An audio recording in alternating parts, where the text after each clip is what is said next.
जिसमें बाबर का डीएनए है वो बाबर का समर्थन कर रहा है, जिसमें राणा संगा का डीएनए है वो राणा संगा को समर्थन कर रहा है। तो यहाँ जितने भी लोग हैं वो राणा संगा वाले हैं, है ना भाई?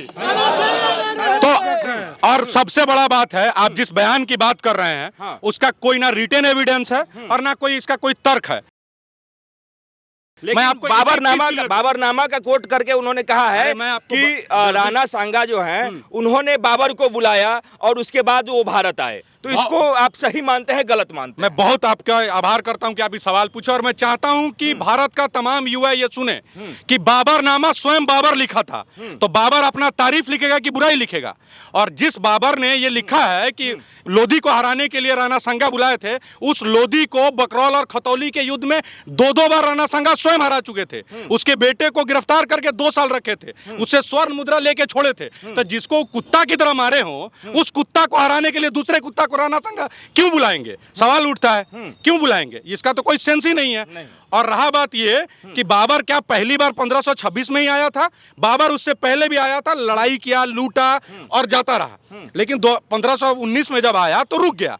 तो इससे ही कहां से हो जाता? और आप जिस किताब की बात कर रहे हैं बाबरनामा, हम आत्ममुग्ध भावना बन जाए, अपना बारे में अपना तारीफ में खूब लिखते जाएं और कहें कि रिटेन एविडेंस हो जाएगा, तो नहीं होगा ना।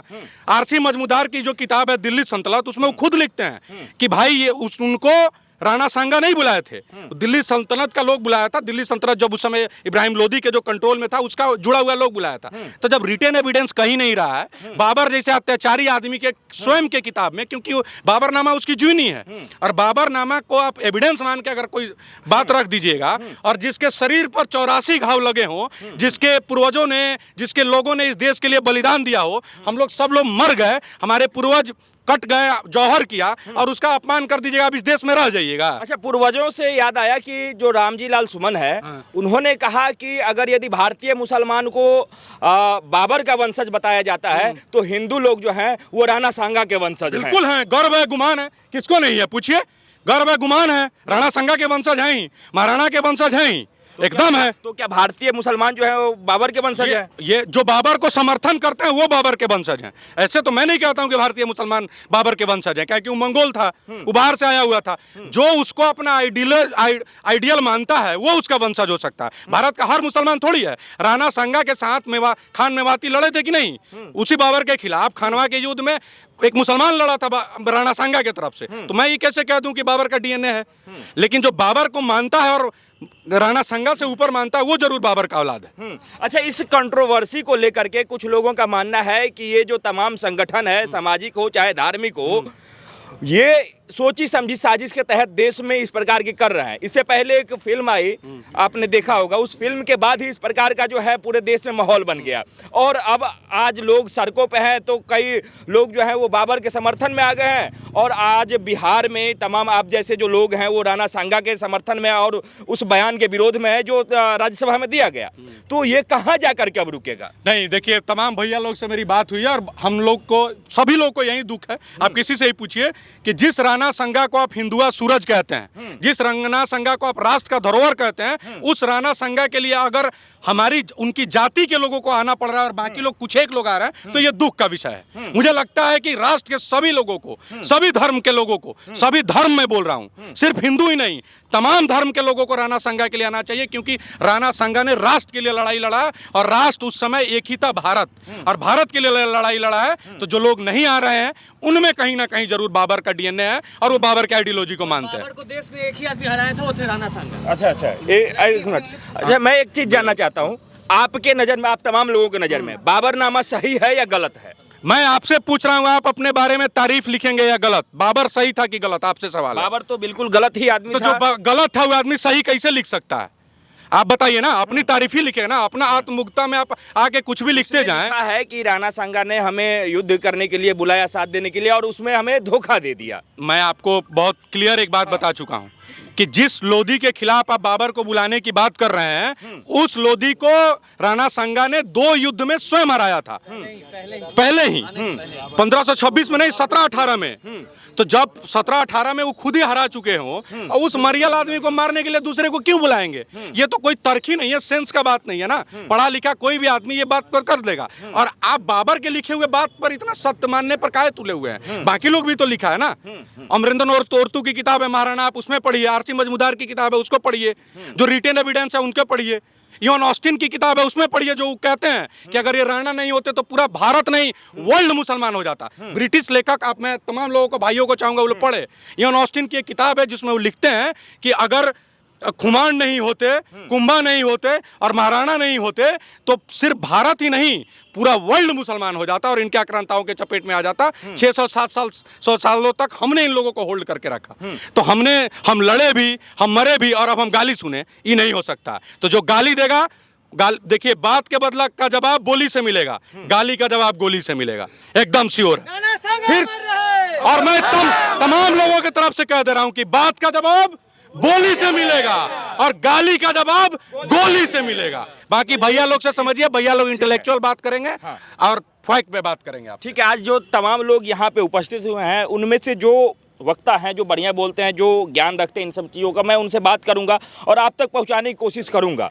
सर, मैं ये जानना चाहता हूं कि उस बयान के बाद जो इतना हंगामा हो रहा है, रामजी लाल सुमन के बयान के बाद, इसके लिए अभी तक कोई माफ़ीनामा नहीं आया है। आप लोग क्या चाहते हैं, उस बयान पे माफ़ी हो या फिर कुछ अलग आप लोग चाह रहे हैं? देखिए, सबसे बड़ी बात तो है कि हम लोग माफ़ी अगर उनसे मंगवाना हो तो हमारे लिए 2-4 मिनट का काम है। बहुत बढ़िया। 2-4 मिनट का काम है। हम अगर अपनी पे आ जाएं और अगर हम लोग इस संविधान को ताक पर रख दे, अपने इस देश की इज्जत को ताक पे रख दे, तो रामजी लाल सुमन जैसे लोग घर से बाहर नहीं निकल पाएंगे। माफी मांगना तो दूर की चीज है। माफी तो ऐसा मांगेंगे वो कि हम थूकेंगे और वो उसको चाटेंगे, उसके बाद माफी मांगेंगे। हमारी ये हैसियत है इस देश में। जिस देश को बचाने के लिए हमारे पूर्वजों ने, हमारे पीढ़ियों ने, हमारे महापुरुषों ने बलिदान दिया, और बलिदान ऐसा नहीं कि एक पीढ़ी नहीं दिया, पीढ़ियां गुजर गई बलिदान के लिए। जो आक्रांता उधर से चले, जो बाबर, वो कह रहे हैं कि बाबर ने कहा, बाबर ने मुझे बुलाया, उनको इस चीज़ की नॉलेज नहीं है कि बाबर ने ही उसमें लिखा हुआ है कि राणा सांगा, बाबर लिखता है इस चीज़ को कि राणा सांगा भारत में राजपूत राजाओं को एकत्रित करने वाला पहला शख्स था, जो राजपूत राजाओं को एक साथ करके विदेशी आक्रांताओं के खिलाफ लड़ता था। और उसने ये भी जिक्र किया हुआ है कि राणा सांगा के पास 1 लाख से ज़्यादा की फौज थी, जो कि किसी भी बाहर से आने वाली फौज को अच्छी तरह से मुकाबला करने के लिए सक्षम थी। और उसने ये भी बताया है कि राणा सांगा जैसे योद्धा का मुकाबला कर पाना किसी भी आक्रांता या किसी भी बाहर से आए हुए किसी भी तरह के कोई भी आक्रांता के लिए मतलब कि पॉसिबल नहीं था उस समय। तो सारी बातें तो उसने लिख दी। और सबसे बड़ा चीज़ ये है कि जिस बाबर को पूरा वर्ल्ड बहुत सारे तथ्यों के आधार पे, बहुत सारे लेखकों के आधार पे, उनके शोध के आधार पे पूरा वर्ल्ड जिसको आक्रांता मानता है, बर्बर मानता है, जिसको लुटेरा मानता है, उस व्यक्ति को इतना ज़्यादा क्या कहा जाए, इस शौर्य से भरे हुए व्यक्ति को बुलाने की कोई ज़रूरत नहीं थी। और भारत इस चीज़ के लिए सक्षम था। लेकिन कई लोग आज भी जो हैं वो बाबर को अपने डीएनए से जोड़ के देखते हैं। वो मानते हैं कि बाबर हमारे पूर्वज हैं और बाबर ने जो किया वो सही किया। इसी बात को लेकर के तो आज समाज में दो धारा में बटा हुआ है। तो आप लोग किस तरीके से? नहीं, समाज 2 धारा में बटा हुआ नहीं है। समाज का धारा एकदम बिल्कुल क्लियर है। और हम लोग कह देना चाहते हैं कि जो लोग आज पूजा पाठ कर रहे हैं, जो लोग सोमनाथ जा रहे हैं, जो लोग बाकी सब जगह तीर्थ जा रहे हैं, जो लोग कुंभ जा रहे हैं या जो भी जा रहे हैं, कल से वो लोग जाना बंद कर दे अगर बाबर के समर्थन में है तो। बिल्कुल। या अगर चुप है तो वो लोग पूजा पाठ बंद कर दें, मंदिर जाना बंद कर दें, ये हम देख लेंगे। ये एक कौम कह रहा है कि हम लोग पूरे देश के मंदिर, पूरे देश का जो भी हमारा संस्कृति है, जो भी हमारा सनातन है, उसको हम लोग देख लेंगे। क्योंकि ये जो देन है, जो अभी तक कैरी फॉरवर्ड हो रहा है, ये हमारे पूर्वजों के बलिदान का देन है। बिल्कुल ठीक है। आज जो बड़ी बड़ी पार्टियां अपने झंडे पर जो भगवा और जो हिंदुत्व का नारा लगाती हैं, वो हमारे पूर्वजों का देन है। हमारे खून से आज सनातन जिंदा है इस देश में, वरना ये पूरा देश हरे रंग का हो गया होता अगर हम लोगों ने 700-800 सालों तक इस आंधी को, जो वहां चलती थी मुगल की जो बाबर की आंधी चलती थी, जिसको दिल्ली में नहीं रोका होता, तो आज पूरा देश हरा हो गया होता और सभी लोग चटाई बिछा के आज नमाज पढ़ रहे होते। बात जब कभी लोग बोलते हैं, यही बात जब कभी लोग बोलते हैं, तो सोशल मीडिया पे जो दूसरे पक्ष के लोग हैं वो कहते हैं कि ये देश किसी के बाप का नहीं है, इस प्रकार का तर्क देते हैं। ये जितना आपका है, हमारे बाप का है, हमारे बाप का है, कह रहे हैं हमारे भी बाप का है। तो मानो, कहो ना तुम। अगर तुम्हारा बाप अकबर है, तुम्हारा बाप बाबर है, तो फिर वो मंगोल चल जाओ। अगर तुम्हारा बाप भारत का है तो हमारा। तो ये वो धारा चलता है, ठीक ना। एक राष्ट्रवादी है और एक देशद्रोही है। तो जो देशद्रोही है और जो लोग बाबर का सपोर्टर है, तो हमारे कल शेर सिंह राणा भैया भी कल दिल्ली में बोले हैं कि वो जेल से भाग के वो गए थे, वहाँ पे काबुल पहुंचे थे। तो जिन लोगों को, ठीक ना, बाबर से ज्यादा प्यार है तो रास्ता भी देखें, साथ में ले भी जाएंगे, समझे। अगर भारत सरकार हम लोग को देगा अगर, तो उसको वहाँ पहुँचा के हम लोग आएंगे, समझे। सर एक बात बताइए कि जितने लोग आज यहाँ पे उपस्थित हुए हैं, सबसे पहले तुम्हें मैं ये जानना चाहूँगा कि यहाँ आने का या फिर यहाँ इतने लोगों को बुलाने का जो है वो मतलब कि किस संगठन से जुड़े हुए हैं और किस प्रकार से यहाँ सभी लोग आए? इतने लोग को बुलाने का जरूरत नहीं पड़ता है। इतना लोग रोज शाम में चाय पीने बैठता है। देखिए आप सब लोग एक जगह चाय पीने बैठता है ताकि बड़े भाई छोटे भाई लोग से बातचीत हो। ये लोग बुलाया नहीं गया। किसी संगठन से जुड़े हुए नहीं है सब? नहीं, यहाँ हम लोग समाज है, समाजी संगठन है। संगठन क्या होता है? यही रहना है। अब हम लोग आते हैं ताकि ये भैया हैं कुछ सिखा पाए, उनसे कुछ सीख पाए, हमसे कोई और सीख पाए। आपस में बैठ के समाज का बात होता है। आज जरूरत पड़ा, आज जी न्यूज के एक आर्टिकल में गलत छपा, उसके लिए भी गए। तो ये तो हमारा ही जगह है। हम लोग यहाँ बैठते हैं, किसी से सीखते हैं, कुछ सीखते हैं, सिखाते हैं, आपस में बात करते हैं, समाज कैसे सजग होगा इस पे बात करते हैं, आगे की रणनीति बात होती है। सोशल मीडिया पे कई लोग लिख रहे हैं कि जो ये बोल हैं रामजी लाल सुमन के, वो बोल उनके हैं, शब्द अखिलेश यादव के हैं, नहीं तो अभी तक उनको चुप्पी तोड़नी चाहिए थी इस बात पे। इसको लेकर के आप लोग क्या कहना चाहेंगे? देखिए, सबसे पहली बात बताता हूँ, इतिहास का क्या मतलब होता है। इति मतलब ऐसा ही, हास्र मतलब हुआ था, ऐसा ही हुआ था, उसी को इतिहास बोला जाता है। उसका पूरा एक डॉक्यूमेंटेशन होता है। किसी इंडिविजुअल आर्टिकल पे आप बहस नहीं कर सकते हैं। इतिहासकार हैं, देश में शोध संस्थान है, हमारे टैक्स के पैसे से उन शोधकर्ताओं को सरकार फंडिंग करती है, सीखती है और इतिहास लिखा जाता है, ठीक है। तो बाबर महान था वो बोल रहे हैं, लेकिन इतिहास क्या बोल रहा है कि वह एक अत्याचारी और लुटेरा था जो भारतवर्ष के लोग थे, उसमें सारे जातीय धर्म के लोग थे, उस समय सभी को लूटा। लेकिन गर्व के साथ हम लोग कहना चाहेंगे कि हमारी सात पीढ़ियाँ हमारी एक साथ एक युद्ध में बलिदान होने का हमारा इतिहास रहा है, ठीक है। अब जो सबसे बड़ी बात है कि राणा सांगा को उसने गद्दार बोला, कायर बोला। आज वो इतने बहादुर शब्दवीर, इतने बहादुर थे, जिनके पिताजी जो है उनके महान पुरुष डाउनलोड होकर पैदा हुए हैं 5G आने के बाद। आज देखिए उनके घर पे जब गई करनी सेना की टीम उनको इतिहास समझाने और बताने, तो वो सब परिवार भाग गए, बुड़का के पीछे छिप गया तो सब परिवार भाग गए। अगर इतिहास था तो आते बताते कि भैया हम इस किताब में पढ़े हैं।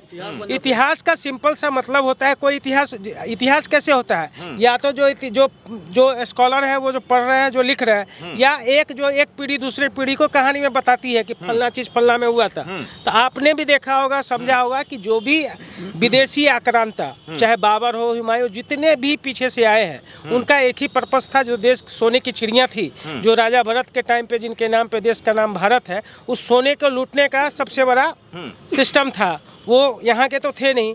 अब जो उस समय तलवार के डल से सलवार पहन लिए हैं, हाँ, उनको आज भी डर तो है ही, लेकिन हम ना उस समय डरे थे मान सम्मान और स्वाभिमान के लिए। हम लोग ना उस समय डरे ना आज डर रहे हैं। आज एकलौता कौम राजपूत है, एकलौता कौम है जो कह के सांसद के दरवाजे पर चढ़ती है। एकलौता कम है जो एक फिल्म में, पद्मावत के फिल्म के लिए पूरे देश में एकमात्र जाति ऐसी है जो अपने एकलौते वो पूरा आंदोलन कर लेती है। और आज भी वो माहौल बन रहा है। हम लोग अगर उसको सस्पेंड नहीं किया गया, निष्कासित नहीं किया, निलंबित नहीं किया गया, तो हम लोग बिहार में भी बड़े स्तर पे और राष्ट्र में तो हो ही रहा है। सर, करनी सेना ने जो कदम उठाया उसके बाद तमाम लोग ये कह रहे हैं कि इस देश में अब आज़ादी नहीं है, वो भी बोलने की, अभिव्यक्ति की आज़ादी धीरे धीरे समाप्त हो जा रही है। उन्होंने अपने दिल की बात कही और इसलिए जो है सेना के इस काम का कड़ी शब्दों में प्रशंसा करते हैं एकदम। जो जिस भाषा में समझेगा उसी भाषा में समझाया जाएगा। संविधान का मानने का ठेका केवल हम नहीं ले रखे हैं, सेंटिमेंट हर्ट करने का आदेश संविधान भी नहीं देता है। अगर ऐसे में वो व्यक्ति करनी सेना के सामने आ जाता तो सर मारा जाता, एक आध लिखे झेल लेता। अगर वो यहाँ भी इतिहास बन जाता, तो फिर न सर लोग संविधान की दुहाई देंगे इस देश में। संविधान की दुहाई नहीं पता है आपको कि किसी भी जाति का, किसी भी धर्म का सेंटिमेंट हर्ट करने का नहीं पता है कि संविधान इजाजत नहीं देता है। संविधान कहा था, संविधान इजाजत देता है इस बात का कि आप किसी धर्म और किसी जाति का भावना का आहत करिए, देता है इजाजत। बदल तो गया, देता तो रक्त नहीं है, नहीं लेकिन बदला, रक्त देश भी वही नियम है। कानून कोर्ट कचहरी पुलिस से चलता है। देश नियम कानून से चलता था तो उस बात को बाहर ही नहीं आना देना चाहिए था। जिस राज्यसभा में बोला वहां से उस ऑडियो को और वीडियो को काट के हटा देना चाहिए था, उसको सस्पेंड कर दिया देना चाहिए था। संविधान तो ये भी कहता है कि संविधान खाली, देखिए कृष्ण कहते हैं कि जपेंगे धर्म धर्म हम ही, कि धर्म को बल देंगे और जन भी, खाली बढ़िया बढ़िया बात हम ही लोग करेंगे। नहीं नहीं, ये नहीं होगा। अब आप जैसा सुनिएगा वैसा एकदम, कुछ लोग हमारे में भी है बहुत अच्छा बात करेगा, कुछ में हमारे में भाई साहब माँ के मुंह फाड़ देगा। एकदम दोनों होगा, एकदम दोनों होगा। हम बोल रहे हैं, देखिए हम आपके थ्रू एक बड़ा भैया लोग की तरफ से एक मांग कर दे रहे हैं। भैया लोग की तरफ से मांग यह है कि हिस्ट्री को हमारे जब टैक्स देते हैं तो रीराइट किया जाए, एक संगठन बैठाया जाए, वो हो, संशोधन किया जाए और बढ़िया से इतिहास को दोबारा लिखा जाए, तमाम लोग जो भी हैं साक्ष्य जो कोई करके। और दूसरा जो हमारा एक और पीढ़ी है वो ये कहना चाहता है कि अब जो जैसे बोलेगा उसको उसी तरह से होगा, समझाया जाएगा। अब आप इसको जॉन मांग मान लीजिए। क्या कुछ कहना चाह रहे हैं? नहीं, हम तो इसमें घुमा फिरा के यही कहना चाह रहे हैं कि जो हमारे पूर्वज के साथ या इतिहास के साथ छेड़छाड़ करेगा उसको अब कुछ नहीं, जूता खोल के उसको मारेंगे, समझे। ज्यादा डिबेट सब नहीं करेंगे, उसका खुद इतिहास बना देंगे, उसको जूता खोल के एनसीईआरटी से सर मैं ये चाहता हूँ कि जब ये डिबेट यहाँ तक पहुँचा है तो आप लोगों ने कुछ दिन पहले देखा होगा कि राजधानी दिल्ली में सड़कों के नाम जो है वो मुगल बादशाहों के नाम पे रखा गया है। उसको लेकर के भी बराबर जो है वो लोग साइन बोर्ड पोत देते हैं, उसके बाद बहुत सारी कहानियाँ होती है। तो अब जो भारतीय इतिहास में जो हमारे गौरव में लोग हैं, जो हमारे पूर्वज हैं, क्या उनके नाम इसके साइन बोर्ड होने चाहिए, इसी के साथ जुड़ना चाहिए, या फिर वो सब जारी रहेगा? ये मतलब क्या कहना चाहेंगे? वो तमाम चीज़ें जो दिल्ली के राजधानी मार्ग पे लगा हुआ है वो सभी इन्हीं सब मुद्दों में जुड़ा हुआ है, क्योंकि एक साथ ही सारा मुद्दा जो है ये उठ के आया है पिछले 30 दिनों के अंतर्गत। देश में हिंदुवादी और राष्ट्रवादी सरकार है। अब वो हिंदुवादी और राष्ट्रवादी सरकार जो खुद को कहती है, हम नहीं कह रहे हैं, वो अगर वो हिंदुवादी और राष्ट्रवादी सरकार कहती है वो खुद तय कर ले कि जिनको वो आदर्श मानती है उनके नाम पे होना चाहिए कि जिनका विरोध करती है उनके नाम पे होना चाहिए। हम तो चाहते हैं कि हमारे आदर्श के नाम पे सड़कों का हो, और वो तो हमारे दिल में है। और दूसरा बात एक और बड़ा हम लोग क्लियर करेंगे, बहुत सारा लोग कहता है कि भाजपा का विरोध राजपूत लोग करता है, कोई कहता है किसी और पार्टी का करता है। देख लीजिए, रूपाला जब बीजेपी का होते हुए जब उसने किया तो हमने बीजेपी का विरोध किया और बीजेपी की कम से कम 20 सीटें गिरा दी। ये राजपूतों का अकेला देन है। आज समाजवादी ने किया है, हम समाजवादी के विरोध में भी हैं। कल कोई जद्दी वाला करेगा, हम जद्दी वाले के विरोध में हैं। हम कोई पार्टी के गुलाम नहीं है। राजपूत पहले राजपूती करेगा, बाद में राजनीति करेगा। और हम ये आपके माध्यम से एकदम क्लियर कर रहे हैं कि समाजवादी हो, बीजेपी हो या कोई भी पार्टी हो, हम किसी के गुलाम नहीं हैं। जो भी पार्टी ऐसा करेगा उसका इसका खामियाजा भुगतना पड़ेगा। और फटती फटाफटंती हो गया अखिलेश यादव का, पोस्ट उडरे लिख दिए हैं माफी के साथ, भले वो घुमा फिरा के लिखे हैं तो वो लिख दिए हैं, लेकिन अभी चुनाव बाकी है। अगर लोकतंत्र में चुनाव ही जवाब है तो उसी तरीके से उनको जवाब दिया जाएगा। और बाकी ये सब का कारण जो है ना, सबसे शुरुआत होता है कहाँ से हुआ था? देश के प्रथम शिक्षा मंत्री से अब्दुल कलाम करके शिक्षा मंत्री थे। उन्होंने जितने बाबर, औरंगजेब जितने भी ये थे सभी को एनसीईआरटी की किताबों में महान बता दिया। और हमारे जो बच्चे हैं अभी भी वर्तमान जो है वही पढ़ रहे हैं, जो हम लोग के देश को बचाए, जिन्होंने देश को खड़ा किया, जिन्होंने अपने जीवन को न्यौछावर कर दिया, उनको छोड़कर जिन्होंने देश को लूटा उनका नाम इन्होंने ऐड कर दिया। और जिसके कारण ये उतने सदी से, जब से देश आज़ाद हुआ तब से लड़ाई उसी आधारित पर चल रहा है। तो हम सभी का मांग है कि एनसीईआरटी से इन सभी का नाम को हटाया जाए। चलिए, और जो लोग बोलने वाले हैं ये मैं ये जानना चाहता हूँ कि आए दिन नेता लोग उलूल जुलूल बयान देते हैं। आज राज्यसभा में कुछ दिन पहले राज्यसभा में बयान आपने देखा होगा, सपा के सांसद ने जो कहा महाराणा सांगा को लेकर के, और उन्होंने जो कोट किया उसमें कहा कि महाराणा सांगा जो है वो गद्दार थे, साथ नहीं दिया बाबर का, फलाना ढिमकाना। इन सब बयानों को कैसे देखते हैं? क्या इस सब बयान से देश में किसी समाज के हित में होगा ये ऐसा बयान? देखिए, इन लोगों का काम है राजनीति करना, तुष्टीकरण का राजनीति करना है, वोट बैंक पाना है, 2% इधर से 4% इधर से। बात हम लोग फैक्ट की करते हैं, इतिहास की बात करेंगे। हम लोग पढ़े लिखे कौम से आते हैं, हम लोग इतिहास उठा के देख लीजिए। जिस बात का वो जिक्र कर रहे थे वो खुद महाराणा सांगा हमारे हरा चुके हैं उनको पहले 2 बार लड़ाई में।